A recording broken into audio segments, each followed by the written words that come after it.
코로나19 신규 확진자가 오늘 하루 만에 400명대 후반입니다. 후반으로 내려오긴 했지만 여전히 3차 대유행은 끝날 기미가 보이질 않고 있습니다. 봄철 나들이 객의 증가 속에 내일부터는 거리 두기와는 관계없이 적용되는 기본 방역 수칙이 시작됩니다. 이재갑 한림대 강남 성심병원 감염내과 교수와 함께 코로나19 상황 자세히 살펴보겠습니다. 어서 오십시오, 안녕하세요. 교수님. 네, 지난달 설 이후에 이제 300명대, 400명대 왔다 갔다 하다가 어제는 다시 또 한 달여 만에 500명대를 찍었습니다. 오늘 조금 내려가긴 했어요. 400명대 후반으로. 그러나 뭐 주말이나 휴일 같은 경우 검사 건수가 굉장히 줄어드는 거에 비해서는 이 정도 수치라면 500명대를 넘은 거로 볼 수밖에 없는 그런 상황인 것 같습니다. 왜 이렇게 좀 확산세를 잡기가 어려울까요? 일단 여러 가지 요인들은 있는데요. 그러니까 저희가 지금 조금 이제 좀 조심을 해야 될 상황인 게 지금 사실 겨울이라는 계절적인 요소가 이미 없어졌잖아요. 근데 그럼에도 불구하고 확진자가 늘어난다는 얘기는 실제로는 겨울에 비슷한 상황이었으면은 엄청난 확진자가 발생할 수도 있었다라는 상황입니다. 그래서 그만큼이나 이제 사회적 거리두기 단계가 느슨해진 부분이 계절적인 요인이 호전됐음에도 불구하고 올라가서 그래서 그런 부분들이 이런 확진자 발생 증가에 상당히 영향을 끼치고 있는 것 같습니다. 네, 날씨적인 요인을 감안할 때도 사회적 거리두기에 대한 느슨한 이런 심리적인 상황이 아무래도 실제 기본 방역 수칙을 지키는 이런 마음이 조금 풀어진 것도 상당한 영향을 준 거라고 보시는 거죠. 예, 그렇습니다. 네. 전국적으로 지금 곳곳에 이제 감염 사례들을 살펴보니까 산발적인 연쇄 감염이 지금 끊이질 않고 있습니다. 특히 강화도에서는 정수기 이 방문 판매 업체에서 무더기 확진자가 나왔어요. 요즘 같은 시국에 좀 이해하기 힘든데. 예, 사실은 이제 워낙에는 이제 그 정수기 업체에 대여가 됐던 것도 아니고 워낙에 무슨 수련원으로 대여가 된 건물에 이제 사실은 불법으로 들어가서 점유하고 그 부분에 있어서 이제 나가라고 얘기하면 나가지도 않은 상황들, 그다음에 관리도 안 되는 상황들이 있다 보니까 거기서 집단 발병이 일어나서 어쩌면 이제 관리 소홀의 탓도 있고 사실 지금의 상황들에 대해서 그런 업종에 계신 분들이 사실 경각심을 가져야 되는데도 불구하고 그러지 못한 게 겹치면서 아주 이제 집단 발병이 일어난 상황이라서 아직도 이런 사각지대가 우리나라에 있다는 사실이 상당히 좀 당황스럽기는 합니다. 네, 폐교가 이 방문 판매 업체의 합숙 생활 시설로 활용이 됐다는 거에 상당히 놀랍고 좀 경각심을 가져야 된다는 생각이 듭니다. 최근 들어서 보면 이 비수도권에서도 이제 확산 추세가 지금 세 자릿수를 기록하고 있습니다. 특히 부산이 좀 심상치 않은 것 같아요. 복지 시설에서도 그랬고 유흥업소 관련 집단 감염도 계속 늘고 있더라고요. 예, 그렇습니다. 일단은 이제 주간보호 시설에서 한 20여 명의 집단 발병이 있었는데요. 사실 지금 이제 예방접종이 시작된 지역들인데 아마도 연령대가 65세 이상 접종이 좀 미뤄지면서 아마 그 65세 이상 어르신들 중심으로 발병을 한 것 같고 또 식사를 이제 대접을 하게 되면 이제 마스크를 못 쓰는 상황들이 되다 보니까 전파가 된 것 같고요.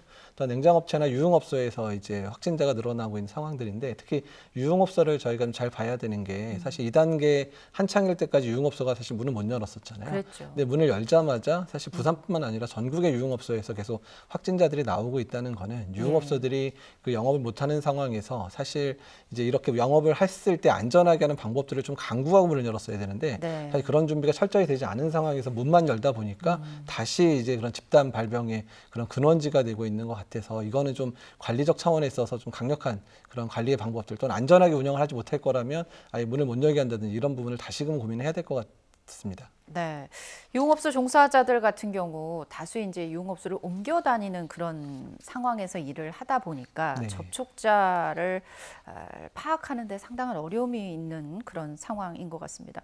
문제는 이렇게 매일 수백 명의 확진자가 이제 발생을 했는데 언제 어디서 어떻게 감염됐는지를 알 수 없는 감염 경로 불명 환자가 10명 중에 3명 정도에 지금 해당이 되고 있거든요. 이 말은 곧 숨은 감염자들이 이제 곳곳에서 이제 일상 속에서 이제 광범위하게 있을 거란 추정이 됩니다.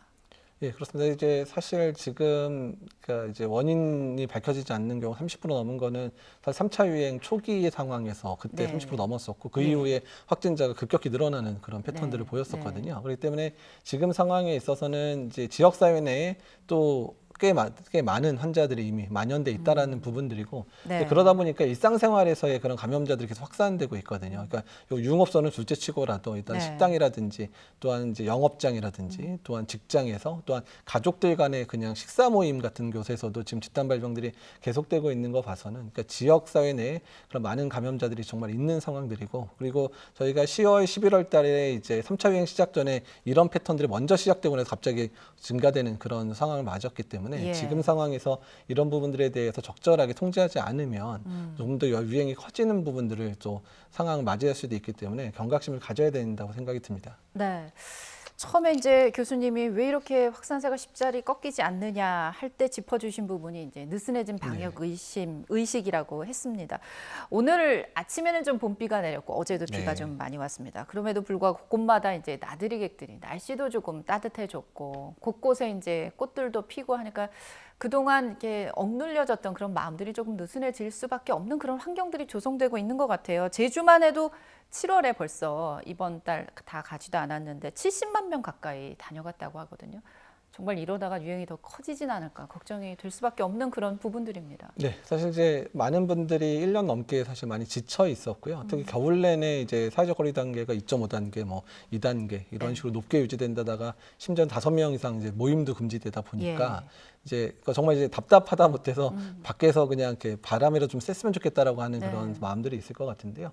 사실 야외에서 사람이 많이 몰리지 않는 데서 잠깐 산책하고 이런 정도는 상관이 없지만 그러니까 지금 이제 꽃이 많이 피는 시기고 올해 좀 따뜻해지면서 꽃들이 좀 빨리 좀 폈단 말이에요. 그러니까 이러면서 많은 분들이 바깥에 나오게 되면 바깥 공간도 사람이 밀집되는 상황들이 되면 어차피 실내와 비슷한 위험한 요소들이 또 가지게 될 수밖에 없고요. 일단 그런데 이제 놀러 가시게 되거나 이렇게 되면 거기서 끝나는 게 아니라 이제 당연히 식사를 하러 이제 식당에도 들려야 되고 카페도 들려야 되는 상황들이 발생을 하게 되면 그런데도 사람들이 밀집하게 되니까 그런 데서 전파도 일어날 수밖에 없거든요. 그래서 전반적으로 야외 활동은 단시간 내에 그냥 정말 바람 쐬고 운동하실 수 있는 정도로 좀 맞춰주시는 정도로 하시면 일단은 이제 야외 활동도 할 수 있고 또 본인의 스트레스 풀 수 있을 것 같고 또한 감염의 위험으로부터 안전할 수 있으니까 아예 나가지 말라는 얘기는 안 드릴 테니까 조금 좀 그런 부분 좀 자제를 했으면 어떨까 생각이 듭니다. 네. 잠깐 나가는 건 괜찮은데 가급적이면 식사나 음료 섭취 이런 거는 좀 자제해 줬으면 하는 당부를 해주셨습니다. 말씀하신 대로 이제 확진자 수가 줄지 않으면서 정부가 어쩔 수 없이 현행 거리두기 단계 또 5인 이상 사적 모임 금지 이거를 2주간 연장을 했습니다.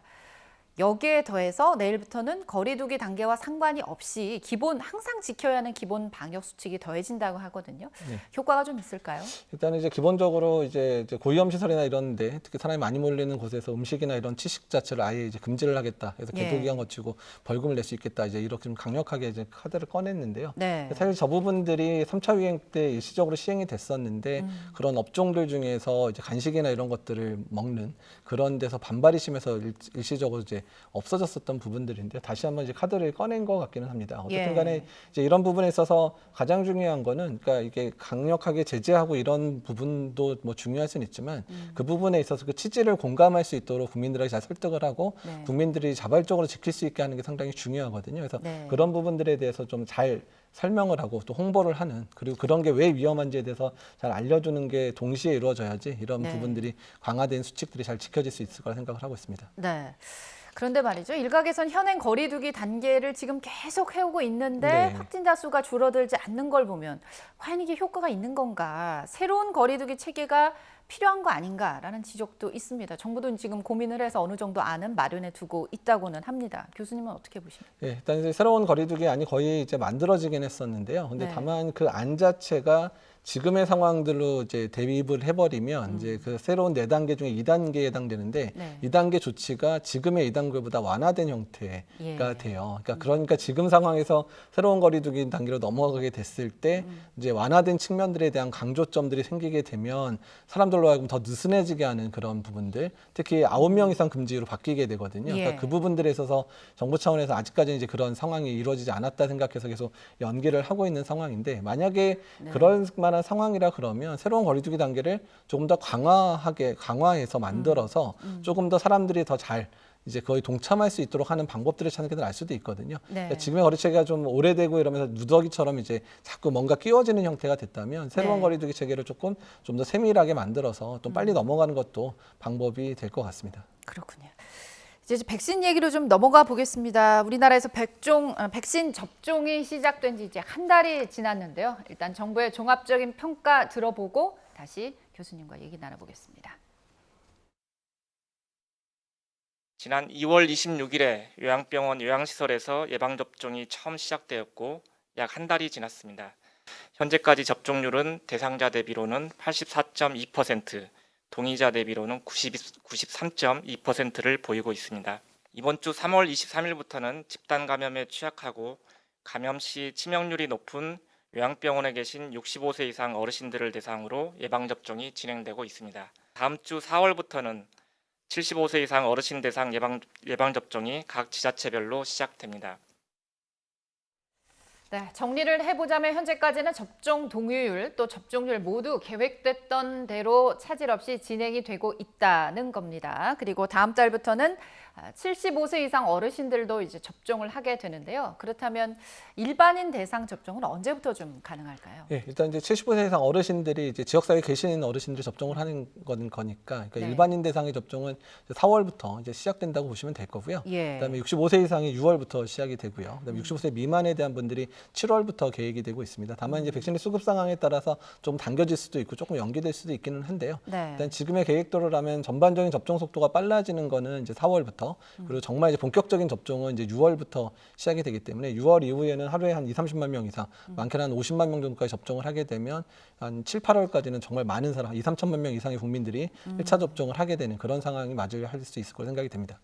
본격적인 일반인 접종은 한 6월부터는 가능할 것으로 보셨습니다.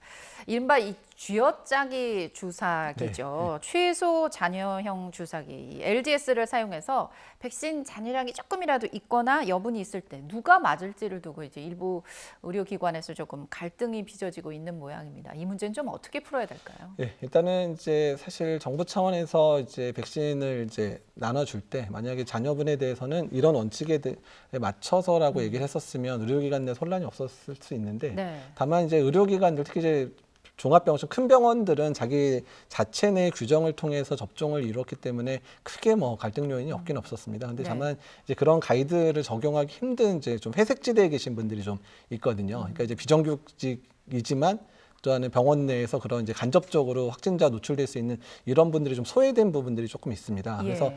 일단은 제 생각에는 어차피 저희 병원을 예를 들면 한 1,700명이 접종 대상인데 원래 1,000명이 맞기로 했었는데 예. 200명 정도가 추가 맞을 수 있게 돼서 네. 이제 우선순위대로 이제 해서 했긴 했는데 그래도 500명이 접종을 못한 상황이에요. 그래서 이제 병원마다 특히 병원에 있는 분들은 어떤 이유로든 그런 확진자 접촉할 수 있을 가능성 또는 본인이 확진됐을 때 환자들의 위험성이 있기 때문에 조금 그렇게 맞지 못한 분들에 대해서는 조금 백신 수급이 어느 정도 안정이 되면 조기에 좀 접종을 해서 병원 네. 안에서의 이제 좀 잘못된 정보로 인해서 차별을 느낀다고 느끼는 이런 부분들은 개선을 시켜줘야 되지 않을까 생각이 좀 듭니다. 네. 어느 곳보다도 이 코로나19 상황에 노출이 될 수 있는 환경이기 때문에 그런 좀 더 세심한 배려가 필요하다는 그런 말씀이신 것 같습니다. 국내 도입 예정인 백신 가운데 이제 유일하게 한 번만 맞아도 된다고 하는 얀센 백신에 대한 이제 검증 자문단 회의가 열립니다. 아스트라제네카 백신 같은 경우는 허가 신청이 들어온 지 37일, 화이자는 39일 만에 이제 정식 허가를 받았거든요. 네. 이런 흐름이라면 얀센은 4월 한 둘째 주 정도면 되지 않을까 하는 그런 예상도 있습니다. 어떻게 보십니까? 예, 일단은 이전 백신 허가 기간들을 보게 되면 이제 검증자문단회의 이번 주에 열리고 이번 주 중에 이제 중앙약사심의위원회 열리고 그 다음 네. 주에 최종점검위원회가 열리게 된다 그러면 예. 예정대로 4월 둘째 주면 공식 허가를 받을 수 있게 될 것 예. 같고요. 근데 워낙에는 이제 얀센 백신이 좀 조기에 도입돼서 4월이나 5월쯤 이제 좀 도입이 되려고 생각을 했었는데 미국에서 이제 자국 접종이 이루어질 때까지 수출을 좀 막는 상황이 돼서 조금 국내 도입이 조금 늦어질 듯 모르겠다는 생각들이 들기는 들거든요. 네. 어쨌든 허가가 제대로 이루어져 있어야 또한 도입도 빨라질 수 있기 때문에 그러니까 도입과 관련된 부분을 충분하게 이제 미국이랑 논의해서 좀 조기에 들어오게 된다 그러면 백신 수급에 있어서 조금 이제 숨통이 트이는 상황이 되지 않을까 생각을 하고 있습니다. 네. 유일하게 한 번만 맞아도 되는 백신이기 때문에 빨리 들어온다면 좀 더 전 국민이 어떤 백신으로 인한 좀 더 안전한 일상을 앞당기는 데 좀 도움이 되질까 하는 기대감이 생기는 그런 부분인 것 같습니다. 검증 자문단 회의에서 신속한 결론이 나오길 기대해 보고요. 지금까지 이재갑 한림대 강남 성심병원 감염내과 교수와 함께 코로나19 상황 살펴봤습니다. 고맙습니다. 네, 감사합니다.